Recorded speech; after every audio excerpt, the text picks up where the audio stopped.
नमस्कार दोस्तों, technical farming में आपका फिर से स्वागत है। यदि कोई युवा अपना बिजनेस शुरू करना चाहता है, कोई एंटरप्रेन्योरशिप वेंचर शुरू करना चाहता है, तो मेरे साथ खड़े रघुवीर सिंह बोहरा जी उनके लिए बेहतरीन उदाहरण हो सकते हैं, क्योंकि इन्होंने रिटायरमेंट के बाद आराम की जिंदगी का चुनाव नहीं किया, बल्कि अपना केचुआ पालन का व्यवसाय शुरू किया और बेहद कम समय में उसे सफलतापूर्वक एक नए मुकाम तक पहुंचाया है। ऐसे में इनकी पूरी बात जरूर सुनिए, क्योंकि आपको पता चलेगा कि नया बिजनेस शुरू करने के लिए किन चीज़ों की जानकारी जुटाएं, उसे चलाने के लिए क्या क्या चाहिए और सफल होने के लिए किन चीज़ों की ज़रूरत होती है। तो चलिए शुरू करते हैं और जानते हैं केचुआ पालन की पूरी जानकारी। टेक्निकल फार्मिंग चैनल को सब्सक्राइब करें और बेल आइकन भी दबाएं ताकि आगे आने वाले वीडियो की नोटिफिकेशन आपको मिलती रहे। सर नमस्कार। नमस्कार जी। नमस्कार। आपने बताया कि आप नायब तहसीलदार से रिटायर हुए, लेकिन उसके बाद आपके पास ऑप्शन था कि आराम से ज़िंदगी गुजार सकते थे, आराम करते, लेकिन आपने वेंचर शुरू किया। तो ये केचुआ पालन ही क्यों शुरू किया और उसके बाद इसको शुरू करने के लिए क्या क्या जानकारी जुटाई और आप कितना सफल हैं, वो दर्शकों को बताइए जी। मेरी बचपन से ही पेड़ पौधे लगाने में और ऑर्गेनिक कार्य करने में रुचि रही है। रिटायरमेंट के बाद मेरे बेटे डॉक्टर अजय बोहरा ने बहुत सहयोग कराया, छोटा भाई सुभाष ने बहुत सहयोग कराया और फिर हमने मिलकर एक टीम बना के और ऑर्गेनिक पर काम करने के लिए ये केचुआ खाद का प्रोजेक्ट शुरू किया। तो जनरली क्या होता है कि केचुआ खाद पालन को कहते हैं जी बहुत आसानी का काम है, कोई भी शुरू कर सकता है और छोटे लेवल या बड़े लेवल पे। तो आपको क्या क्या जानकारी आपने पहले रिसर्च की, फिर क्या चैलेंजेस आए वो बताइए। मैंने पहले तो कुछ वीडियो देखे, इसमें कुछ फार्मों पर जाके देख के आया, लेकिन जिस तरह से कई वीडियो में बताते हैं ना, इसमें कुछ भी नहीं है, कोई काम नहीं करना पड़ता, बहुत आसान है, ऐसी कोई भी बात नहीं है। ये बहुत मेहनत का काम है, मेहनत भी करनी पड़ती है, बार बार समय पर पानी डालना पड़ता है, टेम्परेचर देखना पड़ता है और इन पर खोदी निकालनी पड़ती है। और हर चीज़ का लाखों जीव जब हमारे पास हैं, उनकी सेहत का ख्याल रखने के लिए हमको टाइम तो देना ही पड़ेगा और उनके ऊपर मेहनत भी करनी पड़ेगी। कितने केचुआ यूनिट से शुरू किया आपने? मैंने 20 यूनिट से शुरू किया था। 19 मार्च को केचुआ लेके आए थे हम, 20 मार्च को इन बेडों में डाल दिए थे। उस टाइम से हमारा ये काम चल रहा है 2021। यानी कि 19 मार्च को 2021 की हाँ। आप 20 बेड का हाँ। केचुआ लेकर आए। हाँ। 20 बेड में कितना लंबाई चौड़ाई है उनकी और कितने केचुआ लाए आप? ये 30 फुट लंबा है, 1.5 फुट ऊंचा है। केचुआ का बेड, एक बेड? केचुआ का बेड और 15 क्विंटल खाद एक केचुआ बेड में आती है। 15 क्विंटल खाद एक बेड में आ एक जाती बेड है। में आती है। तैयार होने के बाद 6 क्विंटल खाद मिलती है हमको। तो कितना केचुआ एक बेड में डालना पड़ा आपको? एक बेड में 30 किलो केचुआ डालना पड़ेगा। 30 किलो के हिसाब से आपने 20 बेड शुरू किए, 6 क्विंटल हाँ, केचुआ 6 आपने- क्विंटल केचुआ डालना पड़ेगा। आप केचुआ डाल दिया, बेड लगा दिया, उसके बाद क्या आपने ध्यान रखा और अब कितने बेड हैं वो बताइए। केचुआ डाल के और उसके बाद उसमें 3 बार हमने खोदी निकाली। पहले कहते 2 महीने में तैयार हो जाता है, लेकिन हमारा केचुआ तादाद में कम था। 3 महीने में हमारे बेड तैयार हुए। 3 महीने में खाद उतर के और फिर हम नए बेड शुरू करे। उस टाइम तक हमने 3.5 महीने लग गए थे इसमें। और फिर ये नए बेड शुरू करे हमने, तो अब हमारे पास 45 बेड है। वो भी हमने 4 जून से शुरू करे हैं। अब आपके पास 45 बेड हो गए, 30 से 45 हाँ, हो गए हैं और अब आगे उसमें और बढ़ोतरी होगी। बढ़ोतरी होगी। 15 दिन में ये मैच्योर हो जाएंगे, इनकी खाद उतर जाएगी। फिर अगले हम 100 बेड की तैयारी शुरू कर दी है। 100 बेड बन जाएंगे। हाँ जी। तो देखिए, जैसे मैं देख रहा हूँ कि नीचे आपने प्लास्टिक बिछाया, ऊपर मल्चिंग की है पराली की। तो जनरली क्या होता है कि बड़े लेवल पे आपको बनाना होता है तो शेड बनाते हैं और कई चीजें, नीचे ईंटें लगाते हैं, तो उसकी जरूरत नहीं महसूस हुई आपको? नहीं, नीचे तो हमने इसकी मल्चिंग इसलिए किया कि केचुआ इसको दिखता नहीं है, मिट्टी में चले जाता है। तो नीचे प्लास्टिक की सीट लगा दी। सीट लगा दी और मिट्टी खाने से ये मर जाता है। अपना इंडियन केचुआ है, ये तो मिट्टी खा लेता है, चल जाता है काम। ये एशेनिया पटेटिया है, ऑस्ट्रेलिया की क्वालिटी है। ये मिट्टी नहीं खाता। इस बेड में प्योर गोबर डालना पड़ता है, इसी से काम चलता है। हाँ, ये जहाँ तक बात है बाहर निकलने की, बरसात के टाइम में थोड़े बहुत बाहर निकल जाते हैं, थोड़े बाहर निकल ठंडी हवा लगती है, थोड़े बहुत बाहर निकल जाते हैं। इसके लिए इनके बाहर सीटें लगानी पड़ती है। और पराल आपने बिछाई से इनको मतलब थोड़ा बचाव हो जाता है गर्मी से। पराल तो इसलिए ये कूलर का काम करती है इनका। और बेड हमने उत्तर दक्षिण में बनाया है, इसलिए बनाया है कि कभी पूर्व हवा चलती है, कभी पछवा चलती है। पूर्व से हवा चलती है, पूर्व साइड को कूल कर देती है। पश्चिम से चलती है तो पश्चिम साइड को कूल कर देती है। इस बेड को कूलिंग का काम करती है। सुबह सूरज निकलता है, केचुआ पश्चिम दिशा में चले जाता है। दोपहर को जब सूरज ऊपर होता है तो केचुआ बेड के बिल्कुल नीचे बीच में चले जाता है। और जब दिन छिपने लगता है, शाम का टाइम होता है, तो ये पूर्व साइड में आ जाता है।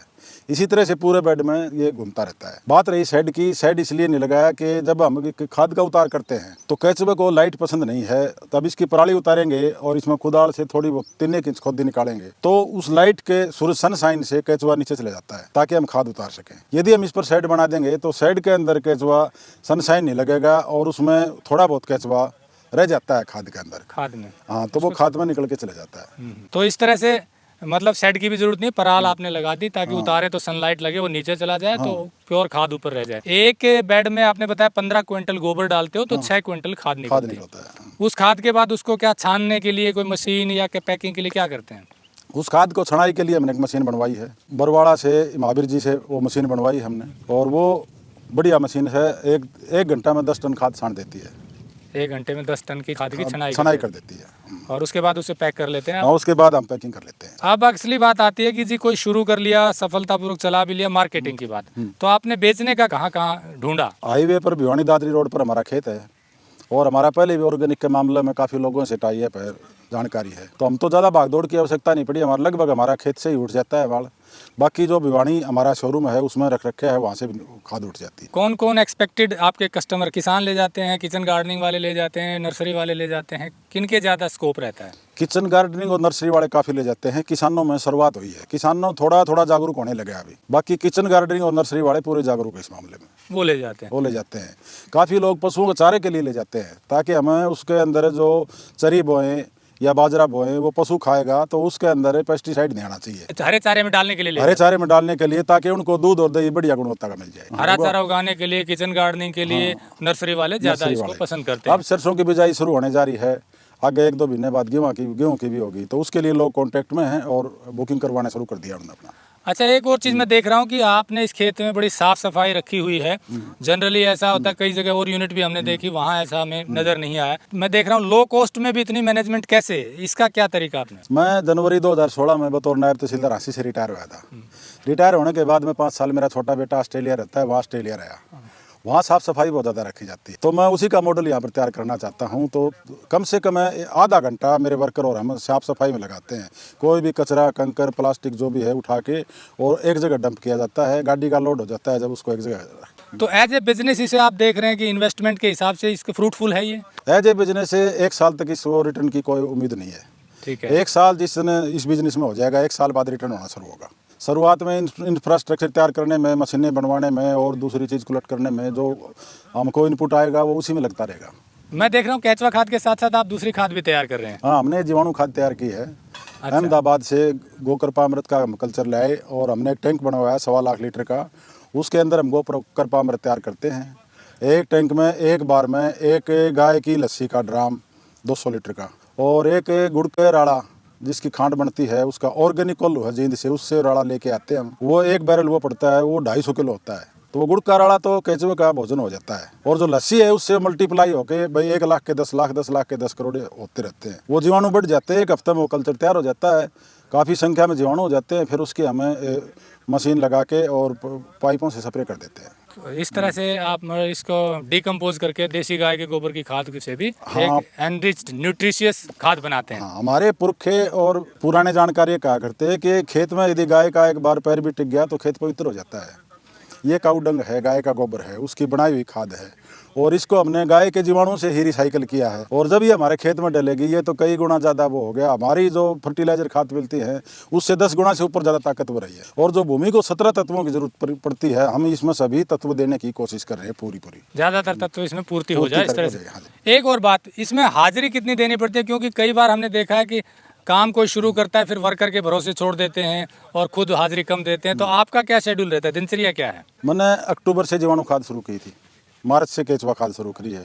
मैं उस अक्टूबर से अब तक पूरे सुबह 9 बजे से शाम के 7 बजे तक ड्यूटी दे रहा हूँ और काम कर रहा हूँ। ये रेगुलर संभालने का काम है। ये नहीं वर्करों को भरोसे छोड़ के चले गए, कहीं पानी दिया, कहीं नहीं दिया, कहीं टेम्परेचर डाउन रह गया, कहीं ज़्यादा रह गया, बेड में केंचुए मोर्टेलिटी हो जाती है, मर जाते हैं, तो हमें ऐसा चांस छोड़ा ही नहीं। यानी कि आप जब से काम शुरू किया है निरंतर सुबह से शाम तक यहाँ रहते हैं, मॉनिटरिंग करते हैं, काम करवाते हैं।